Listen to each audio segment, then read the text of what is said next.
Hello class, this is the walkthrough for midterm exam number 3.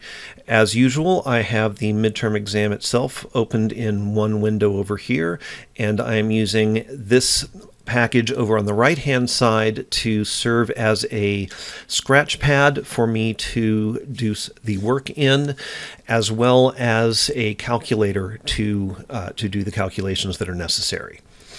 All right, let's get started.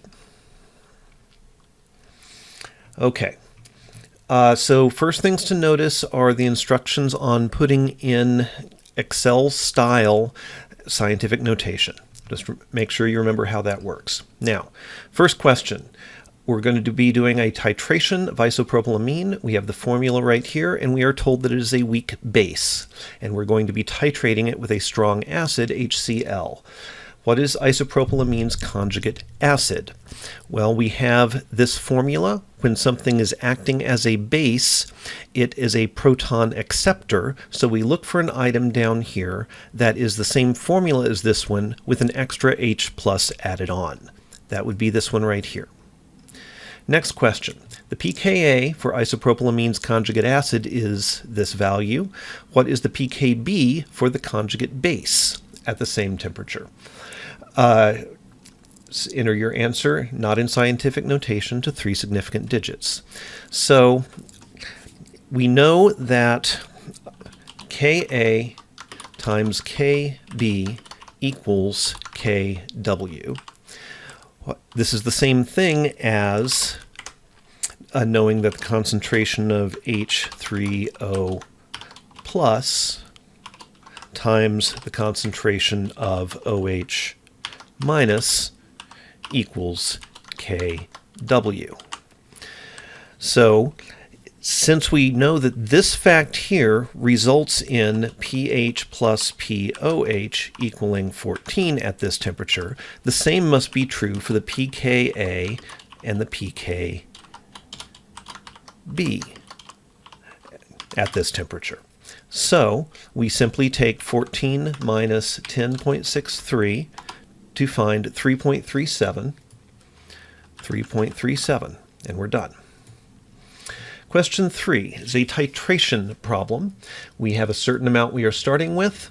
We are carrying out the experiment at 25 degrees C, so we can use the usual expected Ka and Kb, the usual relationships between pH and pOH.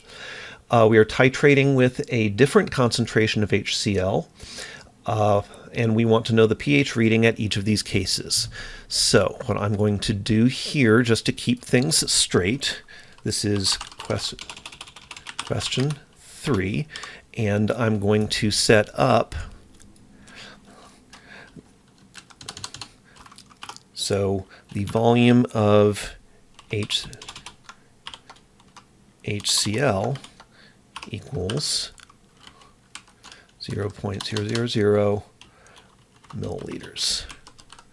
Okay, so in this first case, we haven't added anything to it.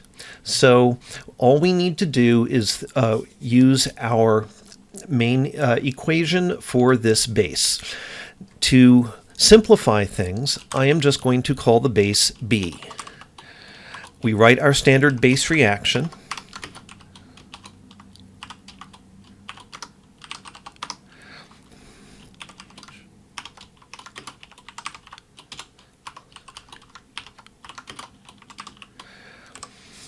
We now make ourselves an ice table. I'm going to put in a table. This looks good. So we have B, we have H2O, we have BH plus, and we have OH minus. ICE. Now, we know that our initial concentration of B is 0.500, 0, 0. The only direction this reaction can go is to the right.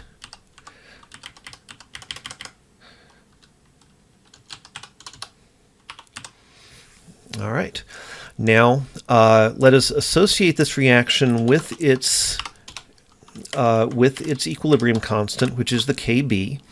So we know that that is going to be the Kb value that we determined up here. Let's see. Which is 3.37. So our Kb is 10 to the negative 3.37. And the expression for it is going to be products over reactants. So BH plus OH minus concentration of B. So using this information, we are going to plug in our values for this. So we have this for B. Let's start by assuming that X is small, and we will double check that. So we will put here 0.500 molar. Here we have X, and we have X for both of those, so we were just going to call this X squared. So solving 0.5 times 10 to the negative 3.37, and then take the square root of that. You can plug this into your calculator, and you find 0.0146, and indeed that is less than 5% of what we have here for the 0.5. So this means that our concentration of OH minus equals 0.0146 molar. We therefore know that our POH is going to be the negative log base 10 of that value, 0.46. Log base 10. And so our POH is 1.83, and our pH is equal to 14 minus that. 14 minus 1.83. That should be an 8.4. 8.4. So 12.2 is our correct answer in this case.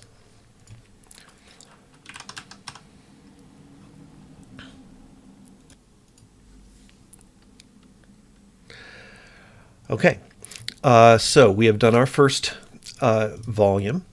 Let's now do our second volume. So this is going to be our volume of HCl is going to equal 1.000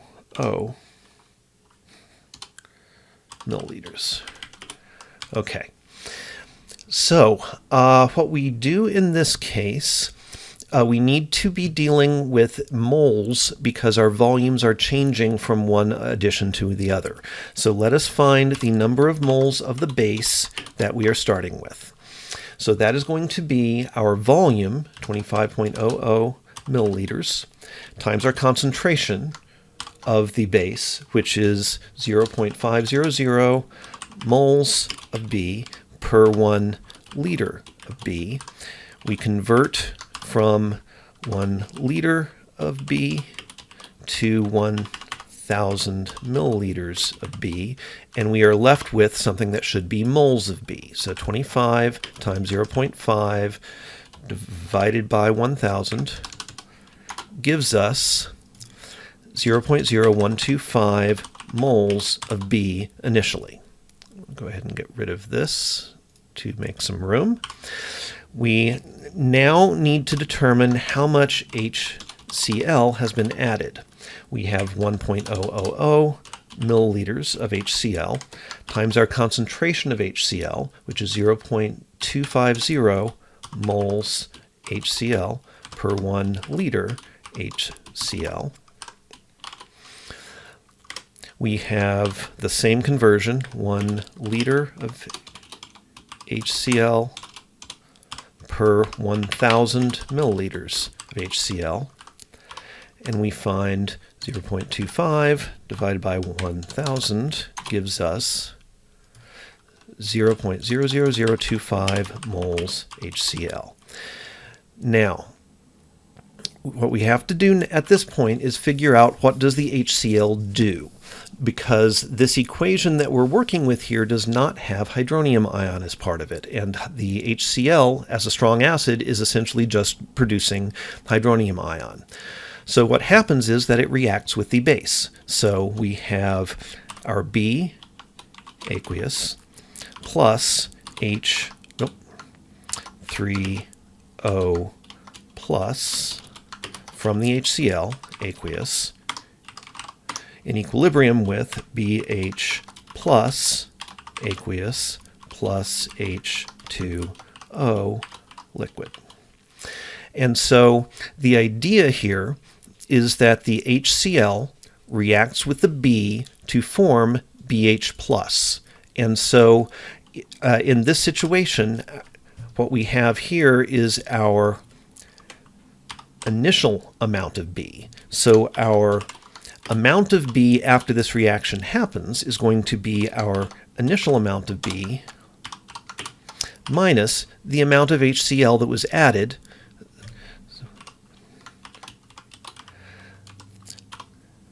which is going to therefore be 0.0125 minus 0.00025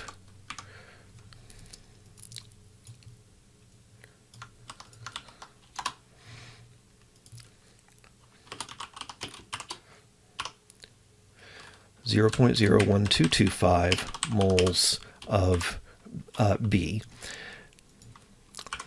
And our number of moles of BH plus, which was formed by this reaction right here, is going to be however much HCl we had. So 0.00025 moles HCl. All right, now we use our same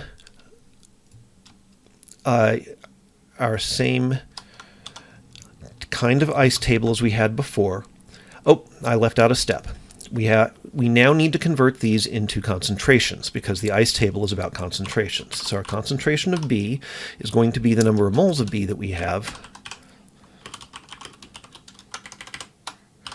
over the volume that we have, which is now 26 milliliters because we have 25 plus 1. And so I'm going to skip the step of conversion by putting this in as 0.026 liters. And so that gives us 0.01225 divided by 0.026 is 0.471154 molar of B. We're going to do something similar for the BH plus. So our BH plus concentration is going to be however many moles of that we have, which is that. So 0.00025 divided by 0.026 gives us 0.09615 molar of B. Okay. Now, a common mistake at this point would be to try to use the Henderson-Hasselbalch equation, but you cannot do that because this ratio is not between 1/9 and 9. It is too far off. So we have to use the ice table for this. So we put in 0.471154. We put in 0.009615.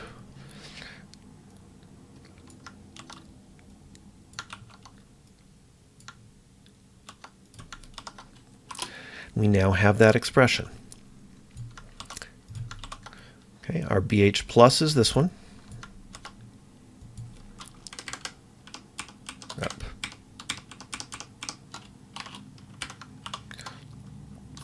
Our OH minus is X, and this one is our value here. All right, so we do a little bit of algebra.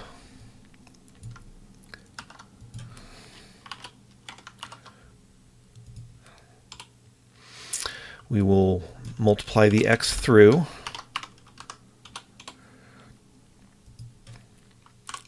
Okay. So now on this side, we're going to have this times that minus that times that. We can now start combining terms. So we're going to add this to both sides. We are now going to subtract this from both sides.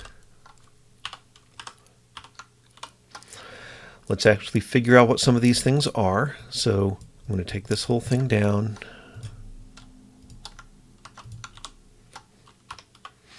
So let's see. That, if you plug it into your calculator, you find a value. So 0.000200985. We are going to take that plus that, because that will end up being our coefficient for x. And so this becomes 0.0100416. And flipping our order around so that we have it in our standard quadratic equation form, we can then plug this in to a quadratic equation calculator.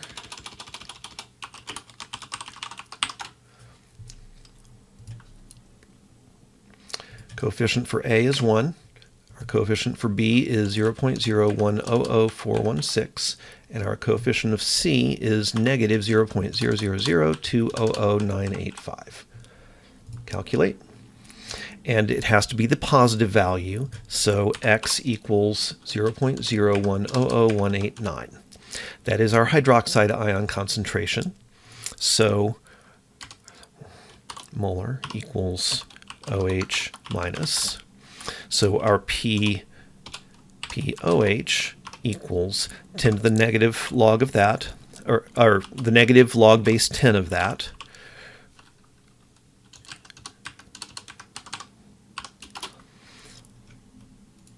We have a pH of 1.99918 and a pH of 14 minus that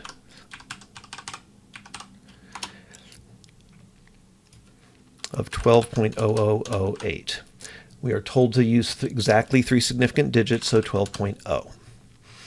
Okay, our next one that we look at is 25 mils.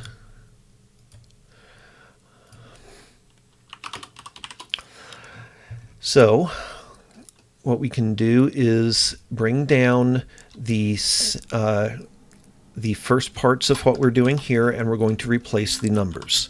So this line doesn't change. This now becomes 25 milliliters.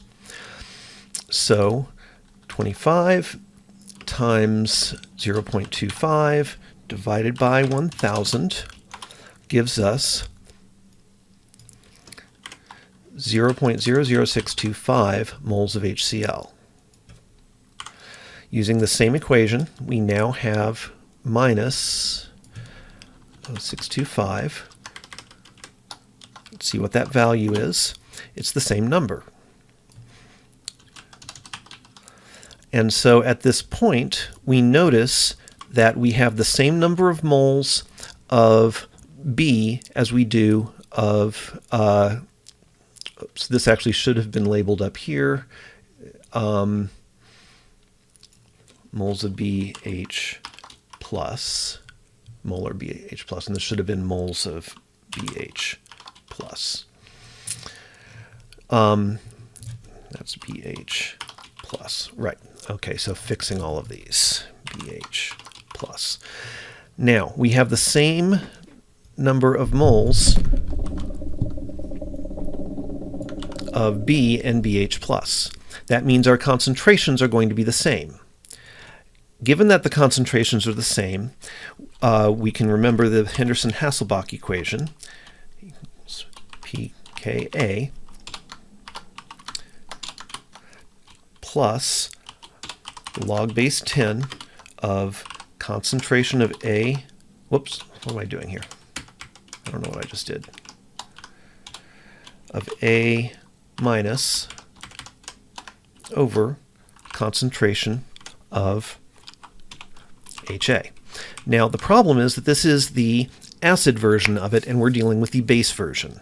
So what we need to, so we just simply replace the acid things with the base things.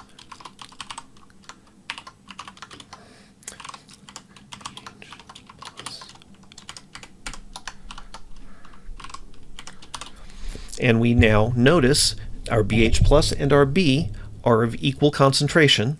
So log of 1 is 0, and our POH equals our PKB.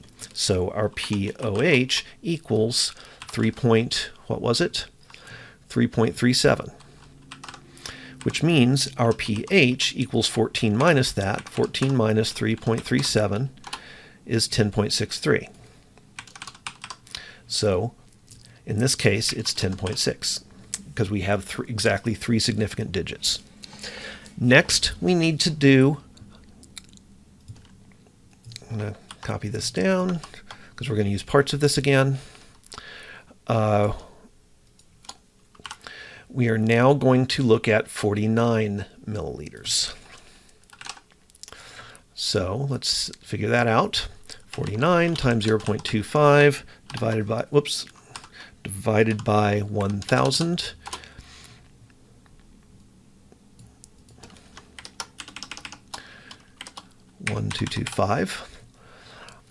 So we have this 0.1225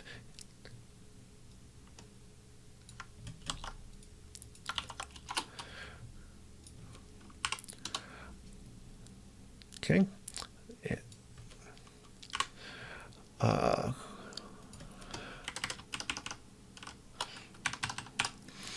All right, we now need our concentration calculations, similar to what we did right here. Having trouble selecting them. There we go. Copy. Paste. And so we now take our amount of B up here. We have now 25 plus 49, so that's 74 milliliters. So 0.00025 divided by 0.074 gives us a concentration of B of 0.0337838. This is going to be 74 milliliters as well. And our number of moles of the BH plus is going to be that. So 0.01225 divided by 0.074 gives us that value, 165541. And let's compare our ratio, 0.0033788 divided by 0.165541, and we get 0.02. So that is not between 1/9 and 9. So just to verify that, 1 divided by 9 is, well, we need it as a number, is 0.11. So we again have to use an ice table for this. So I'm going to grab these two, bring it down. Oops. I called that 25 mils. This needs to say 49, doesn't it? All right. So our initial concentration of B is this value here. Our initial concentration of BH plus is this value here.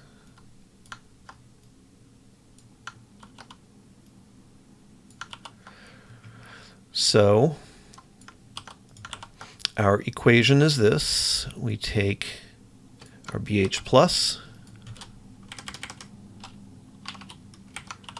we take our OH minus, and we take our B.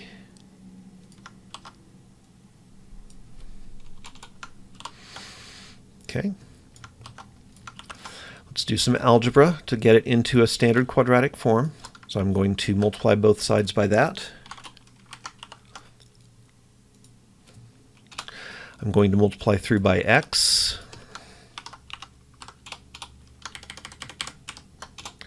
I'm going to multiply through by 10 to the negative 3.37.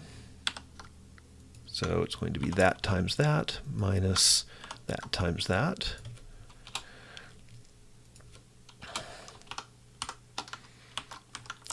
I'm now going to move everything over to the same side. So this gets added to both sides. This gets subtracted from both sides.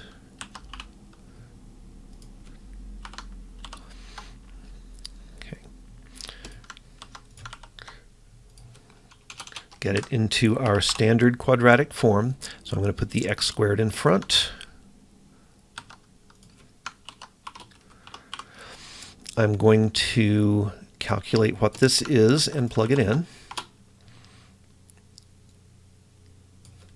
1.44115 times 10 to the negative 6. I'm going to now combine these two terms. So I have this plus this. So this now becomes 0.165968. And we have our quadratic formula, our quadratic equation. We use our quadratic formula over here, 0.165968 and negative 1.44115 e minus 6. Calculate. And we find that x equals 8.68285 times 10 to the negative 6, which is our concentration of hydroxide, which means our pOH is going to be the negative log base 10 of that.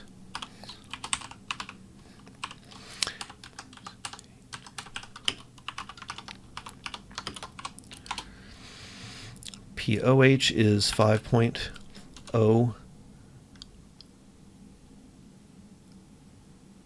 Yeah, I did that right. Okay.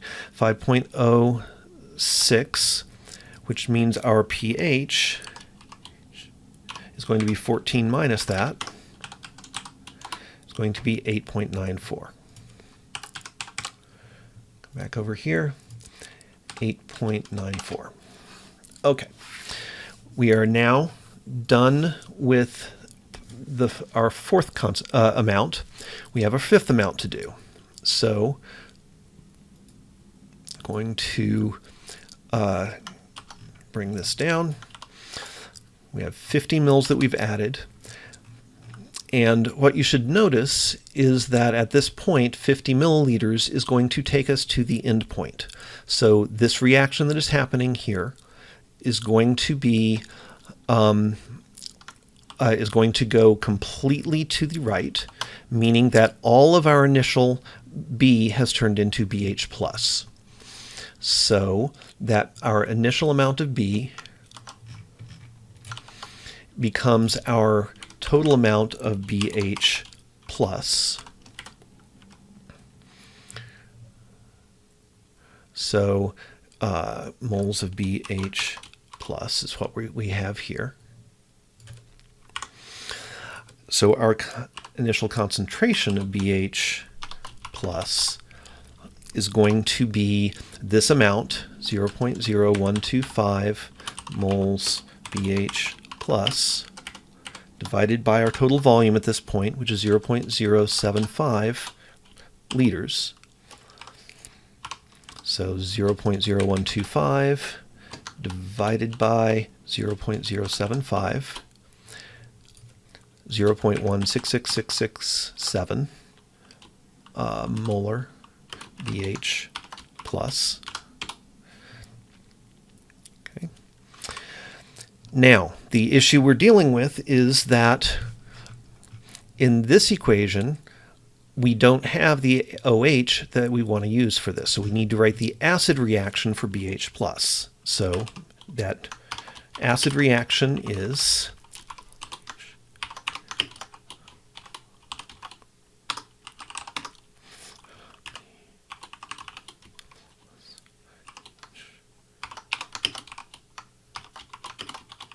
is this.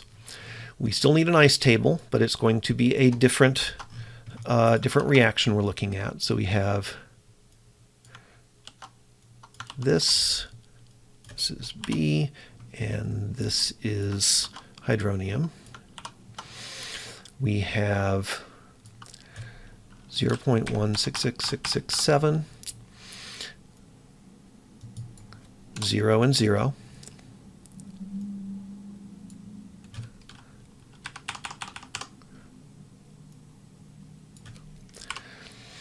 Let's make the assumption that x is small compared to this. We should probably write up here what our equilibrium constant looks like.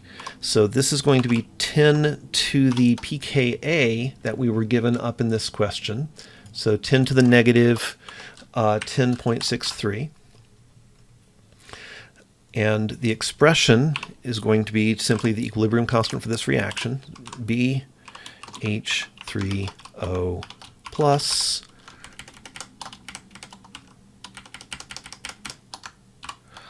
over concentration of BH plus. Bring that down. We are going to plug in x squared for the numerator. For the denominator, we are neglecting the x. So solve this equation. We're going to multiply both sides by that. We are now going to take the square root.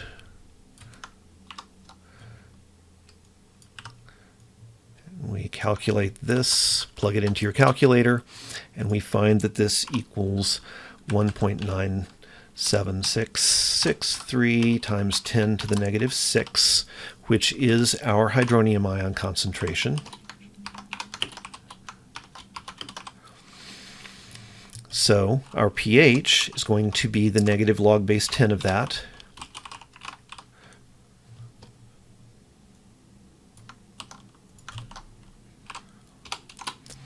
.704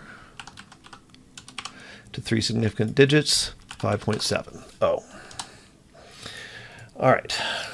Finally, we have 75 milliliters of the HCl that's been added.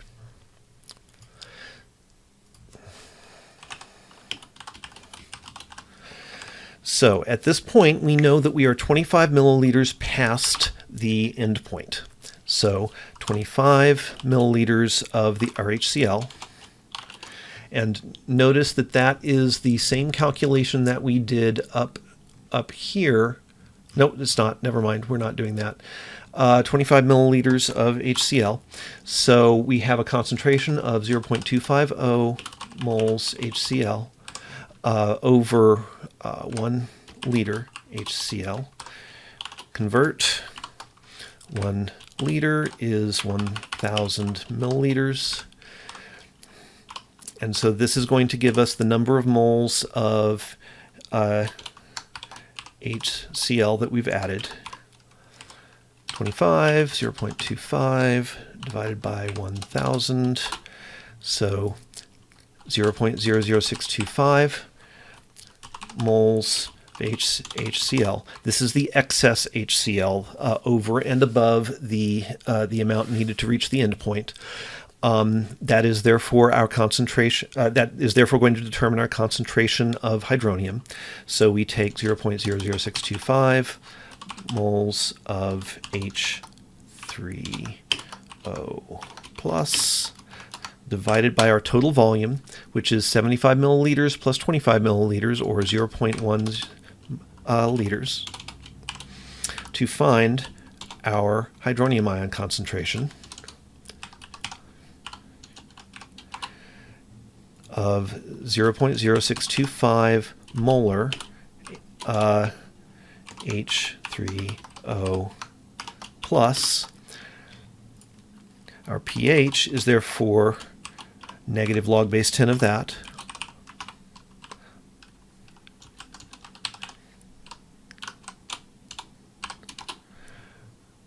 Therefore 1.204 to 3 significant digits, 1.20. We are done with question 3. All right, question 4. You're asked to make a buffer solution with a pH of 4.1 by using one of the weak acids in the table below. Which acid is most suitable? Well, remembering the Henderson-Hasselbalch equation, pH equals pKa plus log base 10 of A minus over HA. We know that this is the center of the buffer region is when these two concentrations are the same, and under those conditions the pH equals the pKa. So what we want to do is find something that has a pKa that is as close to 4.1 as possible, and that is benzoic acid. So benzoic acid, because its pKa is closest to the desired pH. Question 5. Which of the following salts could be added in addition to the acid you chose in question 4 to make the buffer? So what we need is an equal amount of benzoic acid and of the conjugate base of benzoic acid as a salt. So of these, we can identify that benzoate is probably the conjugate base of benzoic acid. There are 2 benzoates listed, sodium and potassium, and both of those should work fine. Question 6. If you're told to create the buffer from questions 4 and 5 such that this is true, what concentrations of these do you need? Well, so the first thing we need to do is we have 2 pieces of information we need. So we have our pH, which we were told was 4.1, and we have the pKa of benzoic acid, which is 4.2. So that should let us calculate the ratio of these two.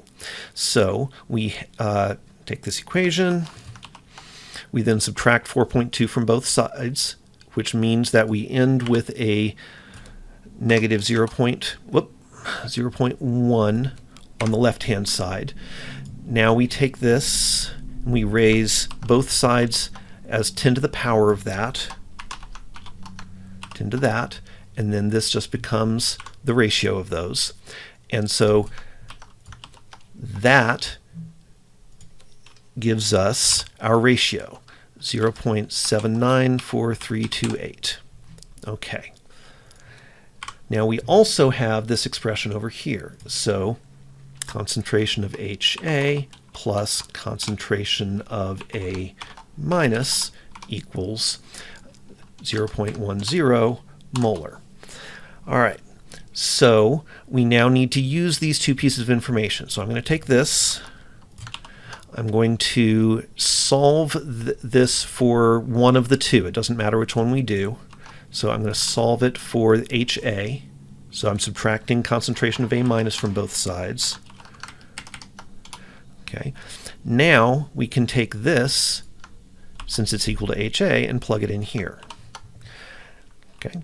Now we will multiply. We will solve this equation for A minus.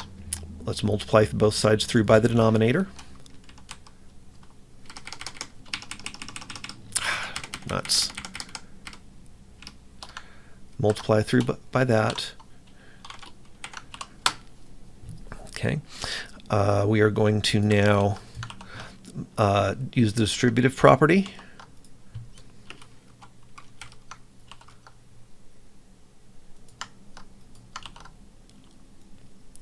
Getting rid of that number. Don't need the parentheses anymore. We're now going to add. We're now going to add this to both sides, which means that what we have is 1 times this plus that times that. So this becomes 1 point that times that. We now take this, divide through by that value, and we should have our result. So now I'm going to calculate this, which you can plug into your calculator. Concentration of A equals 0.0442688 molar. Okay. And then we can use either this expression or this expression to find A minus, or find HA. So I'm going to use this one. So I'm going to bring this down. I'm going to plug this value in for A minus. And so 0.1 minus that is that, which tells us that our HA concentration 0.0557312 molar. Now it's saying to do two significant digits not in scientific notation, HA 0.056 and A minus 0.044. All right. Titration of a weak acid with a sodium hydroxide solution looks like this figure. How many equivalence points are evident? Well, there's one equivalence point, there's a second equivalence point, so 2. The weak acid that we just titrated from in this question here has 4 or fewer carbon atoms per molecule. Examine the table of pKa values at this site and notice they're listed in order of increasing number of carbon atoms. Identify the acid that was titrated in question 7 by name using the same spelling capitalization, including the word acid as appropriate, separated by a single space. So I'm going to open this link. We want 4 or fewer carbon atoms. So looking at this, we see that these are increasing. So what I'm going to do is position this such that 5 is off the bottom here. So we're going to start here and work our way up. Now, the pieces of information that we have to work with, we know that there should be two deprotonation steps. So we look for elements in this list that have a 1 and a 2, but don't have a 3. We then can come over here and try to identify what the pKa's of those are going to be. So remember that in the center of the buffer region, which means at the half equivalence point, the pH equals the pKa. So the half equivalence point is right here, and so that's looking like at right around 2. So pKa1 is going to be around 2. pKa2 is going to be halfway between these two, so that's going to be right about there. That's going to be right around 6. So we're looking for something around 2 and something around 6, starting from here. So nope, nope, 3, nope, nope, nope, nope, nope, nope, nope, nope. Okay. All right. 2, 9, nope. All right. 2, 9, nope. 4, 9, nope. 1, 3, 9, no. 3, 4, no. 2, 4, no. 3, 5, nope. Let's see. 5, 4, 5, 3, 5, 2, 3, 5, 1, 1, 6, 1.86. So that's probably the closest we've seen so far. So maleic acid has 1.83 and 6.07. Okay, so that's a possibility. We'll keep going. 3 and 4, no. 9 and 7, no. 10 and 9, 9 and 6. Let's see, 6 up here. There are 3 of them. 2 and 9. So the 2's nice, the 9's not. Nope. 2 and 10. Nope. 3 and 10. Nope. 2 and 9. Nope. Let's see. So that one's a possibility. Malonic. Whoops. Let's see here. Malonic acid. We have a 2.83 and a 5.69. All right. So that's a possibility. We will look at those. Nope. Nope. Nope. 1.57 seems awfully low. Let's put it down anyway. Cacodilic acid is 1.57 and 6.27. All right, so let's do this comparison now. So which of these is it most likely? So 1.57 is below where we're even starting. So the cacodilic is not possible. Malonic, 2.83. So that's going to be almost at 3, which is right around here. So that's not really possible either. So the only real option is maleic. And so here, and that's going to be at about 1.83. It looks a little bit high, but it's definitely the closest of the bunch. So we go with maleic acid. And since it did warn us about doing spelling and spacing the same as it was here, I'm going to copy and paste it in.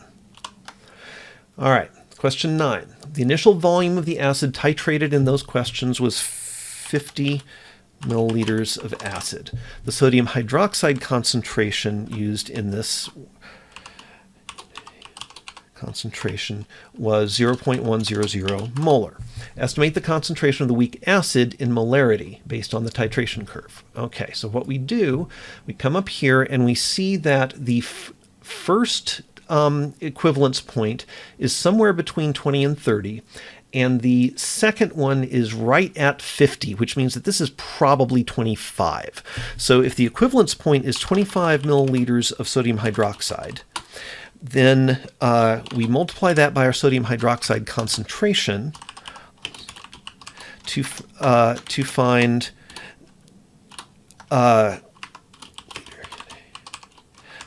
out how many moles of sodium hydroxide we were dealing with.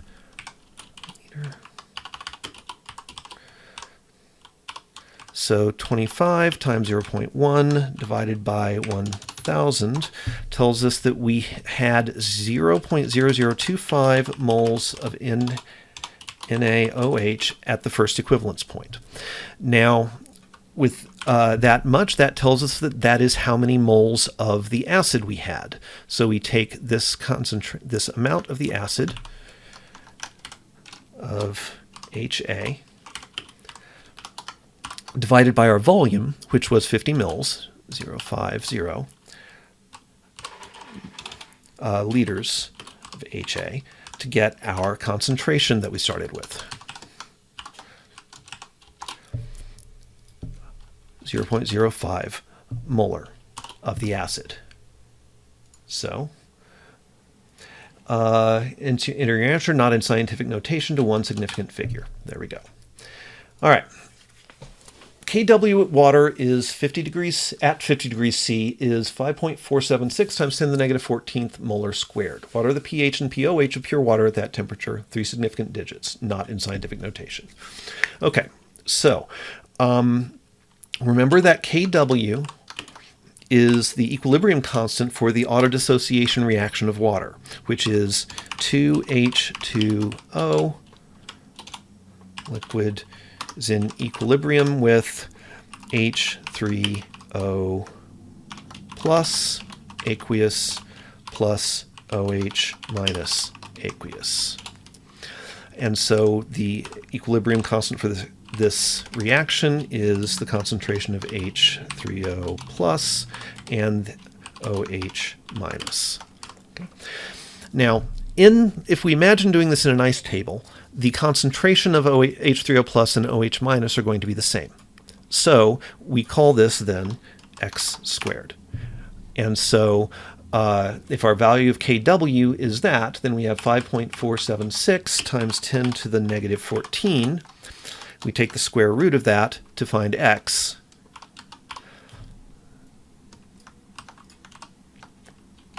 Plug it into your calculator, you get 2.34 times 10 to the negative 7. It does say we want 3 significant digits, so I'm going to put in some extras here just to make sure we don't end up with some round-off error. So we're going to now take this, and we need to convert it to pH and pOH. So we take the negative log base 10 of this value, and we find that our pH is 6.63077, as is our pOH, but we want 3 significant digits, so 6.63, and pOH is 6.63. Is the water with the pH you identified in question 10 at 50 degrees C neutral, acidic, or basic, and why? Well, the pH and the pOH are equal, so therefore it is neutral. And it is neutral because they are the same. Okay. Arsenic acid, arsenious acid, and arsenious acid are hopefully clearly related compounds. What are the oxidation states of the arsenic atoms in each of these two compounds? Hint, draw Lewis structures of the compounds and count charges like we did in class. Okay, so we need Lewis structures, and I don't have a good program to do that in very easily. So I'm going to open up a PowerPoint document here to do it in. Normally I would just do this on scratch paper, but it's a little bit easier. That's harder to do on a computer, which is how I'm recording this. I'm also going to need a periodic table so that I know where arsenic is on it. Arsenic right here is directly under nitrogen. So I'm going to insert a text box for arsenic here. Okay, let's make this a bit bigger so I can see what I'm doing. All right. Now we want to compare arsenic acid and arsenious acid. So copy that, make another one. So I've got two of them. So let's go back and see what they are. So we need some oxygens. We need 4 oxygens around one of them and 3 around the other one. So let's put some oxygens on here. Whoops, grabbing it wrong. Here, so let's make this. Apparently I can't move a mouse right. Oh, there we go. All right, so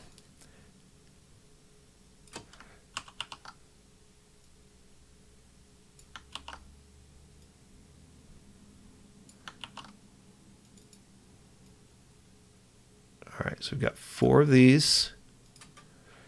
Let's do, we'll have 3 around this guy. All right, and let's now bring this down further. All right, we also need some hydrogens. So let's see.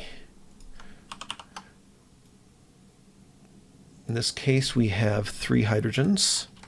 In both cases, we have 3 hydrogens. Okay, so we're going to do copy, paste. Nope, stop that.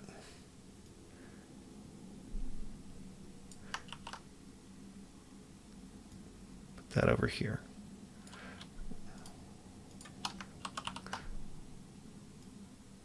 All right, so we'll look at that. Let's draw some bonds. So I'm going to zoom in a bit here so I can see what I'm doing.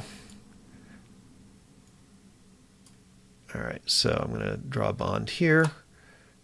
Doesn't have to be straight, but okay. Copy, paste. Copy, paste. Nope, not that far over.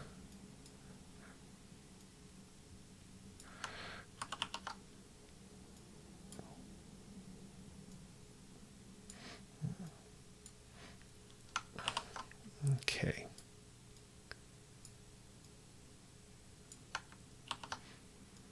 Oops, I'm going to do that. All right, so we know we have at least this many. Zoom back out. Oh, I need one more up top for that. I need to zoom in, don't I? There we go. Okay. Now, we also need some lone pairs of electrons. Do something like that. Okay, I'm going to zoom up. There we go. I'm not going to bother with changing colors because let's do it a little more quickly than that. All right.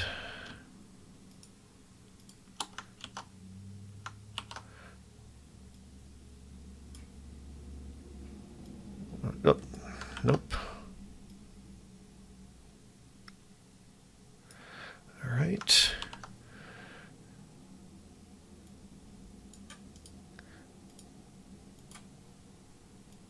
Nope. Let's do that. All right.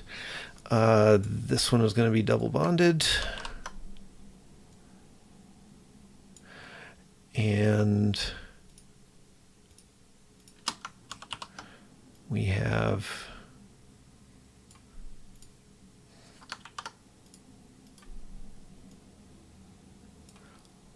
something like that. All right, now I'm going to zoom out. Actually, let me zoom in a little bit here. I'm going to take the bonds. Nope. I don't want that. I do want the, nope.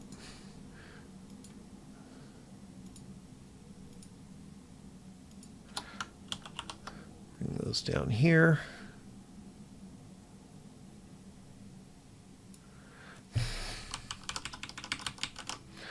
And we need all the lone pair stuff. So we need those. We need those. Nope. Yes, no, that's right. Nope. Stop that. Get rid of that. Then select those. There we go. And to finish out the Lewis structures, we need, nope. Take those two. And we're going to bring those down here. Okay, so that took much longer than it would just pencil and paper. But nonetheless, we have the Lewis structures now for these compounds. Top case. So arsenic, we determined, was in the nitrogen group, which means that it has a core charge of 5. 4, 3, 2, 0, 1. I didn't do that right. 5. 4, 3, 2, 0, 1. Yes, no, I did do that right. No, I didn't. Group 5. 4, 3, 2, 1, 0. That's what I was trying to do. Right. So arsenious acid has a an oxidation state. Oh, nope, I'm doing that wrong. I was calculating formal charges, wasn't I? Let's go back and do it again. We have the core charge of 5. The oxygens get all of the electrons that are bonded to it. So we only subtract 2 from that 5 to get a +3 for arsenious acid. For arsenic acid, it gets none of its electrons, so it is the full +5. There we go.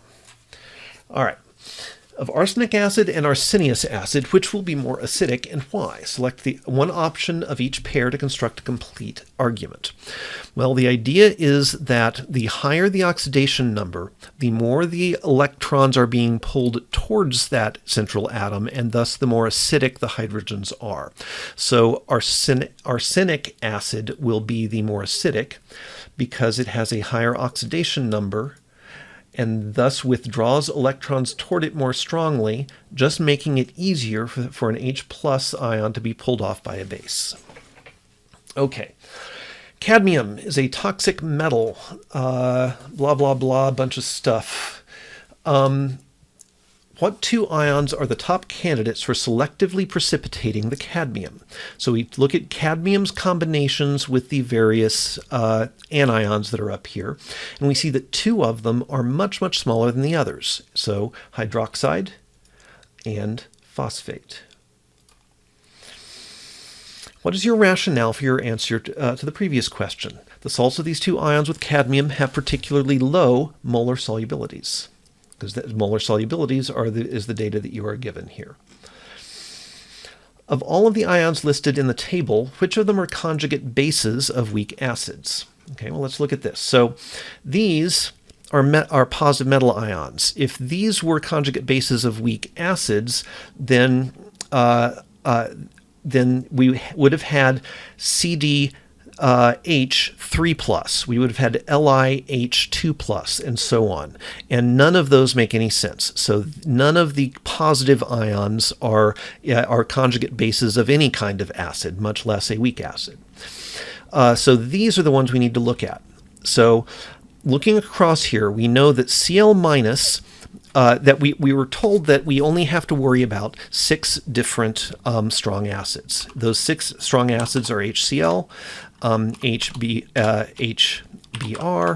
HI, oops, nope, thank you, Mathematica,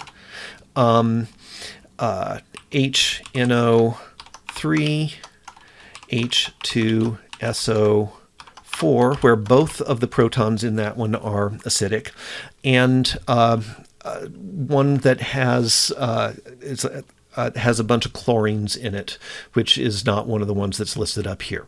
So of these, we see Cl. Whoops, what just happened? Here we are. So up here, we see Cl-, Br, and I. Those 3 can't be it. We see NO3 as well. over here, and we see SO42 minus as well. So the possibilities are F minus, NO, nope, excuse me, OH minus, and PO4 3 minus. Nope. Those are our possibilities that we are evaluating at this point. So the conjugate acid of F minus is HF, which is a weak acid. The conjugate acid of OH minus is H2O. That is indeed a weak acid. PO4 3 minus is the phosphate. It is in the phosphoric acid series, which was one of the weak acids that we looked at in the small group activity. Now, for the test, I didn't require you to put H2O as one of them, because some people might look at that and think, oh, wait, is that an acid? Yes, it is. It can act as an acid in a lot of reactions, but I let you either select that one or not. But you definitely need to select PO43 minus and HF, or PO43 minus and F minus. And if you want to select OH minus, you can. Of your two answers to question 14, so the answers to question 14 were the two that are going to selectively precipitate cadmium. So that's going to be of OH minus and HF, excuse me, not HF, and PO43 minus are the two that we're looking at right now. Only one of them will be present in appreciable concentrations under extreme conditions. Which one? Well, OH minus we can get a bunch of just by making the solution basic. But remember our small group activity where we looked at the phosphate buffer system, and we determined that we would have to go to extremely basic conditions in order to have any of the fully deprotonated phosphate. So that is the one that we are unlikely to have under normal conditions a significant amount of. Why did we select it? The pH would have to be extremely high for the equilibria to favor its presence. We will therefore choose your answer from question 14 that you did not identify in question 17. So that means this one. That's the one we're going to choose. So I'm going to get rid of phosphate. We're now looking at hydroxide. What is the KSP for the compound formed between this ion and cadmium? Okay, so we need to go back up and look at the chart. And so our compound, CD2+, meaning that we need two OH minuses to make the compound.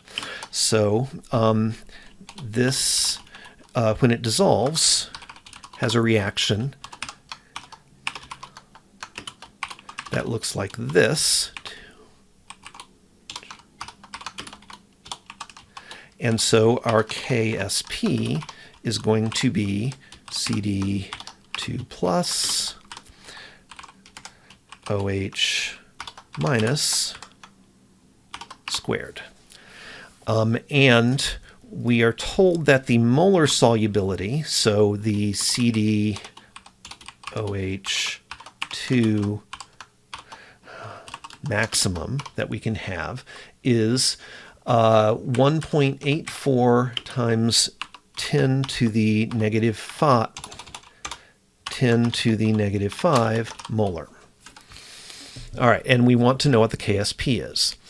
So what this means is that when we write our ice table, so I'm going to insert a table so we can look at that. And so we have this,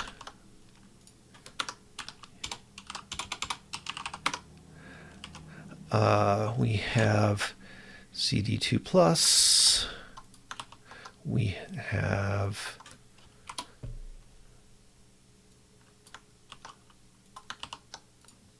OH minus. So we don't have concentrations there, so this is going to be this is going to be 0. This is going to be 0.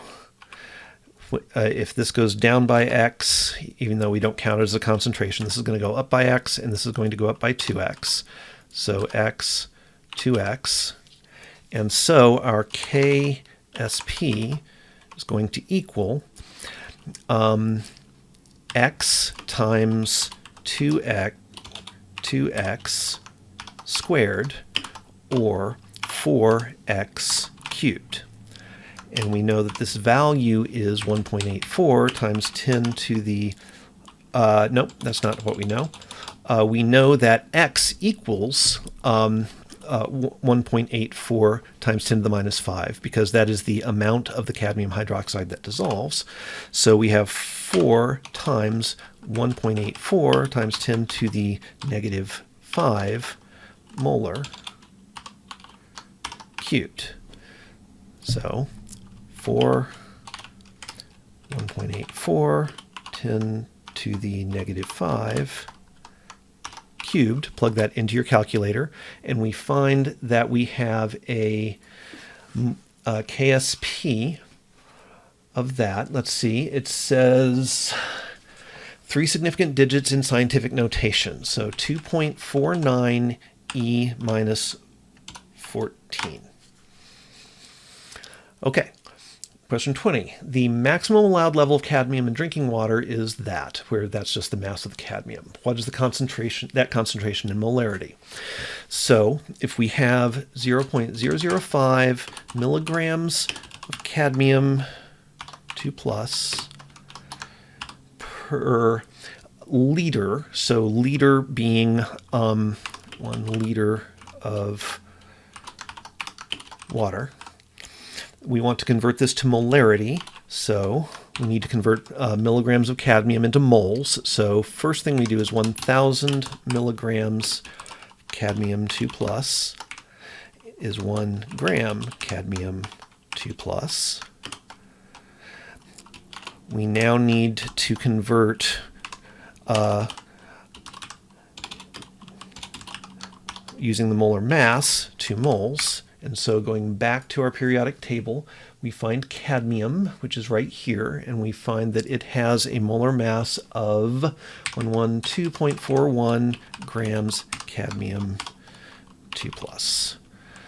So 0.005 divided by 1,000, 112.41, and we find that our molar solubility 4.448, 10 to the minus 8 molar of cadmium. Coming back over here, scientific notation to 3 significant digits, 4.45 E minus 8. Okay, 21. Using the answers to the previous 2 questions, find the concentration of the ion you selected in question 19 that would be necessary to bring the cadmium levels down to the EPA allowed maximum value. Enter your answer in molarity to 2 significant digits, but don't type in the units. Okay, so we have our KSP expression right here. We have our value for KSP right here. We have our value for the, so that's an annoying notation, so let me type it in. Negative 14. We have our cadmium concentration right here. 4.448, 10 to the minus 8. And we want to solve for the hydroxide ion concentration. So we're going to divide through, we're going to divide through by this. And we are going to take the square root of both sides.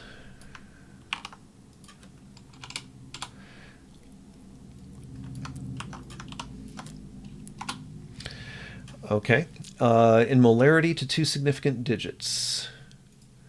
So 0.00075. All right. It doesn't actually say, it should be in scientific notation. I may have to go back in and make sure this gets regraded so that it'll do it either way. I don't remember which way I actually have it set up to grade. 1, 2, 3, 4. 10 times 7.5 times 10 to the minus 4. What is the pH of the sample that we just described? Well, this is the OH minus concentration, so minus log base 10 of 0.000744847, 3.12. So the pH is going to be 14 minus that, minus 3.1258. 10.87, two significant digits, so that's going to be 11. Question 23, last one. What does your answer to the previous question suggest about the conditions under which cadmium poses the greatest risk in groundwater? Well, we determined that if the groundwater is basic, then the cadmium hydroxide will precipitate out.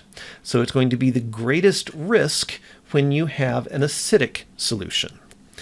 And we're done with the exam.